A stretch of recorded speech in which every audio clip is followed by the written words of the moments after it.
Nunca imaginé que el sonido de unas llaves cayendo sobre una mesa de madera pudiera marcar el final de mi vida. No de mi vida física, sigo respirando, pero sí de la vida que construí, de la historia que me conté a mí mismo durante décadas. Tengo 73 años. A esta edad uno espera tener ciertas certezas, un techo, una rutina, un lugar donde poner los recuerdos. Uno espera que el pasado sea algo fijo, algo que ya sucedió y que no puede cambiar. Pero hace 3 meses descubrí que el pasado es tan frágil como el presente. Todo lo que creí que era firme, todo lo que creí que era mío por derecho y por esfuerzo, se desmoronó con la lectura de un solo documento notarial. Mi padre murió hace 6 meses. Tenía 94 años. Fue un hombre duro, de esos que ya no se fabrican. Alto, siempre vestido de camisa planchada, incluso los domingos. En el pueblo, todos lo conocían como Don Aurelio. Cuando él caminaba por la plaza, la gente se detenía a saludarlo. Se quitaban el sombrero. «Buenos días, don Aurelio», le decían. Y él asentía, serio, con esa gravedad de quien se sabe importante, de quien se sabe correcto. Yo fui su único hijo varón. Tengo 3 hermanas, pero ellas se casaron jóvenes y se fueron a vivir a la capital. Yo me quedé. Me quedé porque así se hacían las cosas antes. El hijo varón se queda, aprende el negocio, cuida la tierra, cuida a los viejos. Esa era la ley no escrita. Y yo, que siempre fui un hombre tranquilo, un hombre de paz, acaté esa ley sin protestar. Teníamos un negocio de materiales de construcción y ferretería, un local grande, bien ubicado, que mi padre levantó desde cero. Desde que salí de la preparatoria a los 18 años, me puse el delantal y me paré detrás del mostrador. 55 años de mi vida los pasé ahí, cargando bultos de cemento al principio, haciendo inventarios después, y finalmente llevando las cuentas y tratando con los proveedores. Mi padre era el dueño, siempre fue el dueño. A pesar de que yo llevaba el negocio en la práctica desde que cumplí los 40, él nunca soltó las riendas administrativas. Él firmaba los cheques, él guardaba las escrituras, él trataba con el contador. Cuando yo le sugería modernizar algo, o cuando tímidamente le preguntaba si no sería hora de poner mi nombre en la sociedad para facilitar los trámites bancarios, él me miraba con esos ojos grises, fríos como el acero. «No seas impaciente, Joaquín», me decía con su voz calmada. «Todo esto es tuyo. Tú eres mi sangre. Cuando yo falte, todo pasará a tus manos. Mientras yo respire, yo mando. El orden es el orden». Yo bajaba la cabeza. Confiaba en él. ¿Cómo no iba a confiar? Era mi padre. Era el hombre más honesto que conocía la gente. Nunca debía un centavo. Si compraba algo, pagaba en efectivo. Odiaba las deudas. «El que debe, teme», repetía siempre. Mi vida fue sencilla. Me casé con una buena mujer, Elena, que falleció hace 5 años. Tuvimos 2 hijos que ahora viven en el norte. Vivimos siempre en la casa grande, la casa que estaba detrás del negocio. Una construcción antigua, de techos altos y muros gruesos. Esa casa era mi refugio. Ahí nací, ahí crecieron mis hijos, ahí velé a mi madre y a mi esposa. Los últimos años de mi padre fueron lentos. Su mente seguía clara, pero su cuerpo se apagaba. Yo lo cuidaba, lo afeitaba, le daba de comer, lo llevaba a sus citas médicas. Él aceptaba mis cuidados con dignidad, pero sin mucha gratitud. Para él era mi obligación. Yo era el hijo.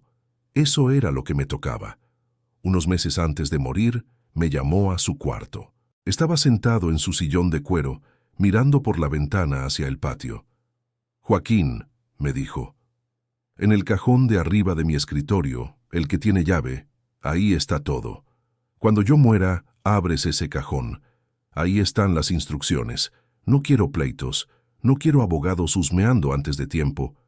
Todo está arreglado». «Sí, papá», le dije. «Prométeme que cuidarás la casa, que no la vas a vender para irte a vivir a un departamento moderno», me dijo, mirándome fijamente. «Te lo prometo, papá. Esta es nuestra casa». Murió un martes por la madrugada. Fue una muerte tranquila en su cama. El funeral fue enorme. Vinieron personas que yo no conocía, gente que había hecho tratos con él hace 40 años. Todos hablaban de su integridad, de su palabra de honor. Yo recibía las condolencias con orgullo. A pesar de su dureza, estaba orgulloso de ser el hijo de don Aurelio. Pasaron las semanas del duelo. Mis hermanas vinieron, ayudaron a recoger la ropa, se llevaron algunos recuerdos y regresaron a sus vidas. Ellas sabían, o creían saber, que el negocio y la casa eran para mí, como compensación por haberme quedado a cuidarlo toda la vida. Nunca hubo disputa por eso. Ellas estaban bien acomodadas. Al mes de su muerte decidí que era hora de arreglar los papeles. Necesitaba poner la ferretería a mi nombre para renovar los permisos municipales y las cuentas bancarias. Busqué la llave del escritorio. Era una llave pequeña de bronce que él guardaba en una cajita en su mesa de noche.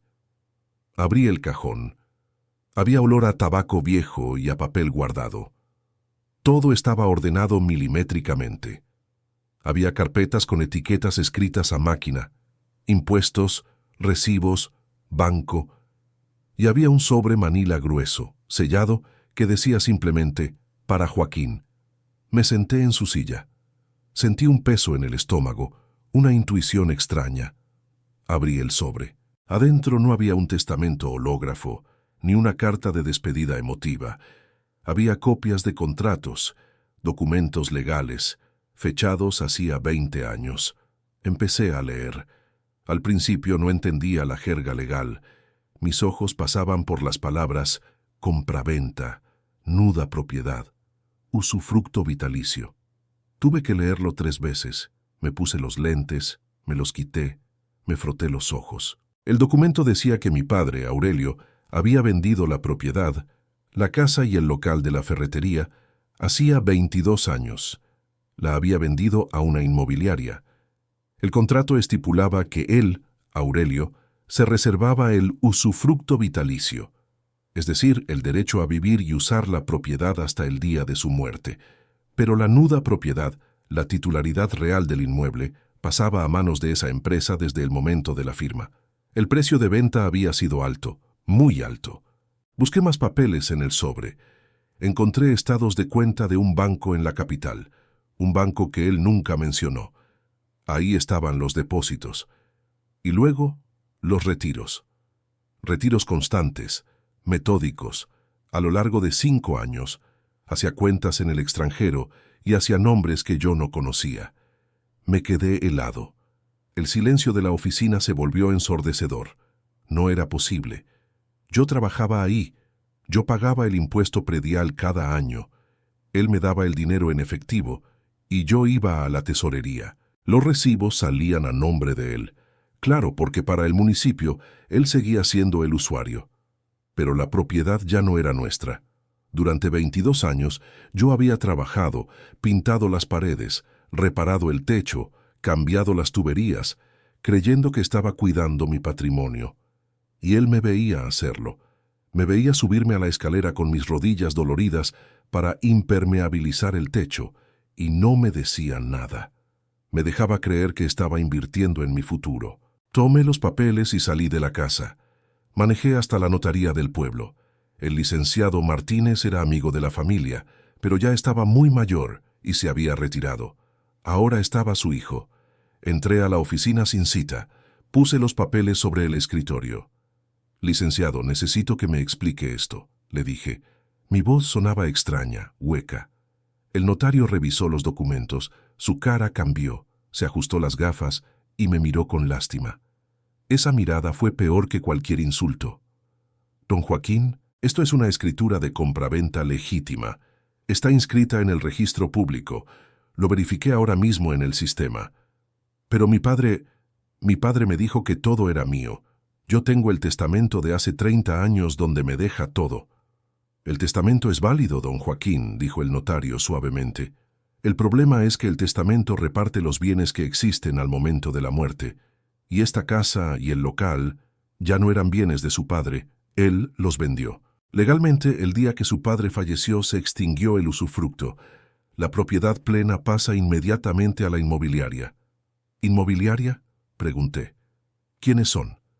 «Es una empresa de inversiones. Tienen sede en la ciudad. Seguramente pronto se pondrán en contacto con usted. Sentí que me faltaba el aire. Me aflojé la corbata. ¿Y el dinero?, pregunté. Dice ahí que le pagaron millones.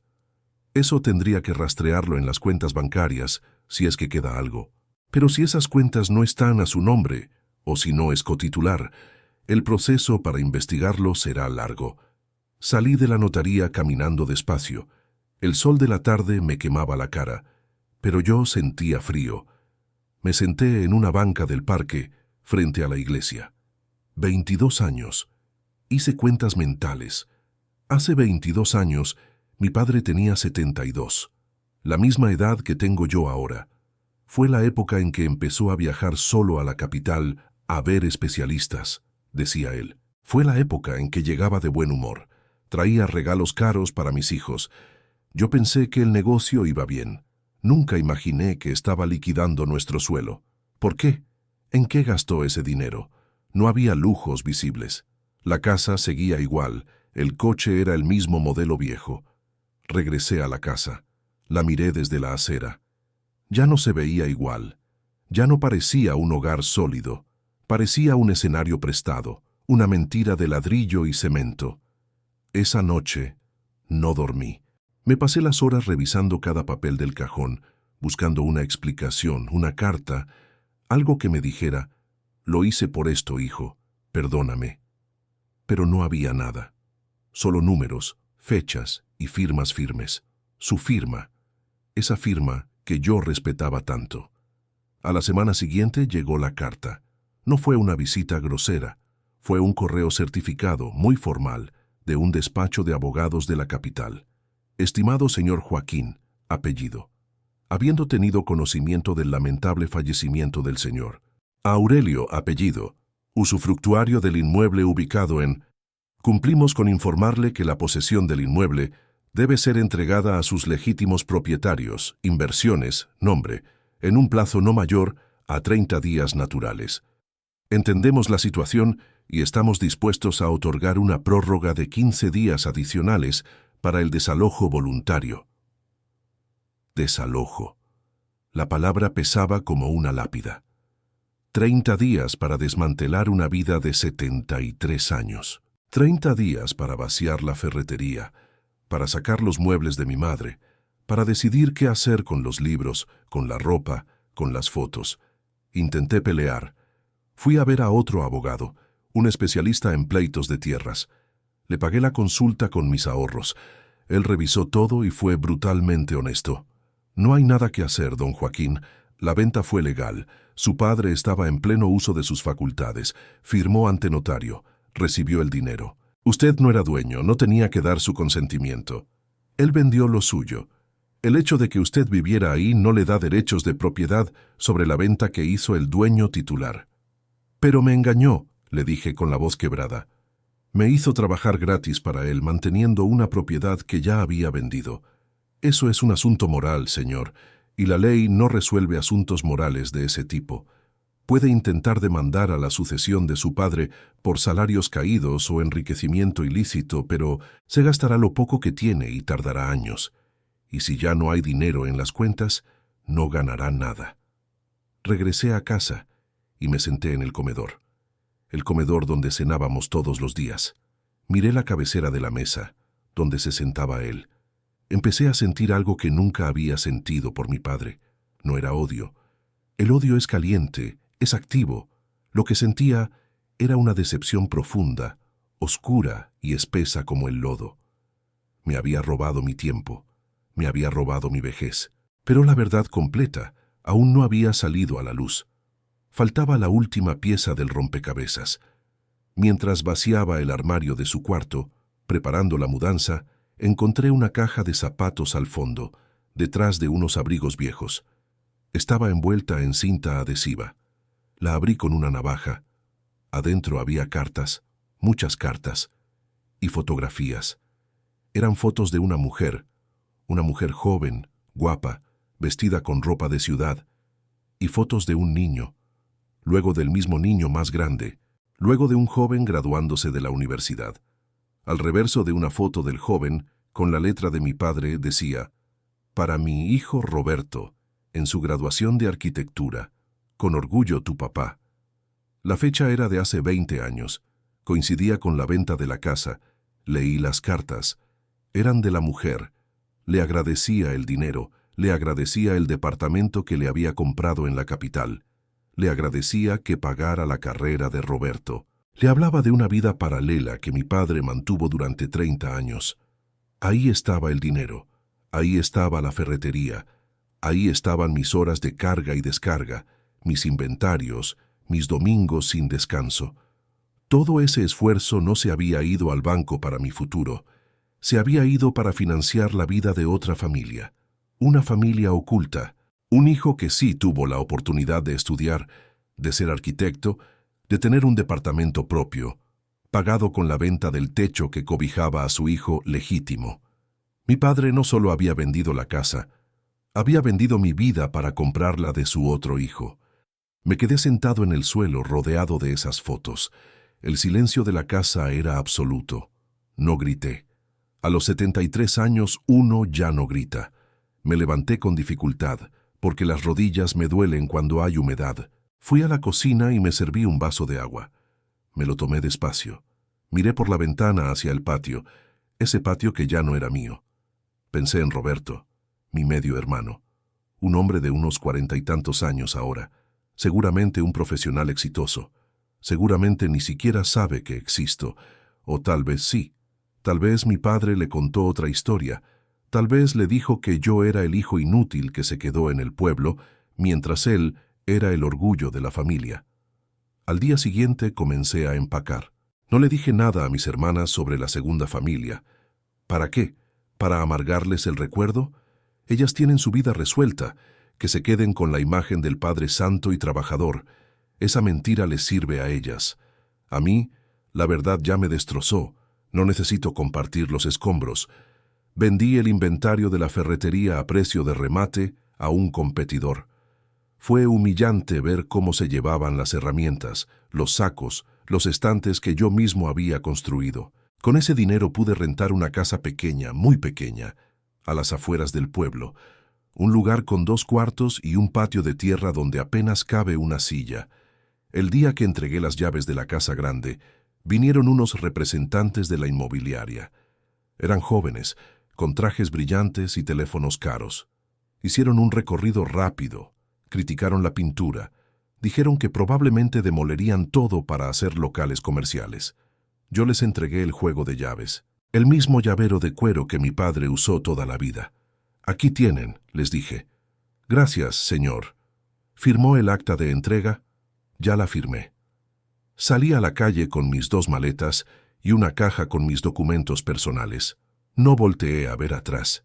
Dicen que no hay que mirar atrás porque uno se convierte en estatua de sal, pero yo no miré porque sabía que si lo hacía, me iba a romper.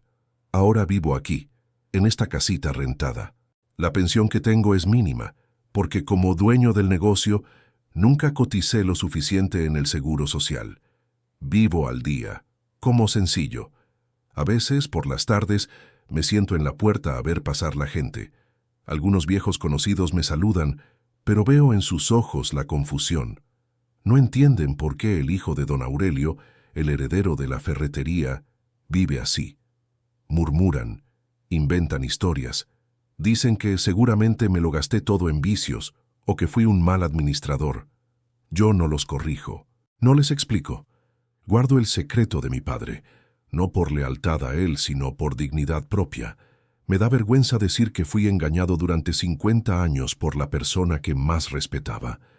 Me da vergüenza admitir que mi obediencia y mi lealtad fueron las herramientas de mi propia ruina. Ayer pasé por el centro. Ya tiraron la casa. Ya no queda nada, solo un terreno baldío cercado con láminas, y en medio del terreno, una máquina excavadora amarilla, removiendo la tierra donde antes estaba el jardín de mi madre. Me detuve un momento a mirar.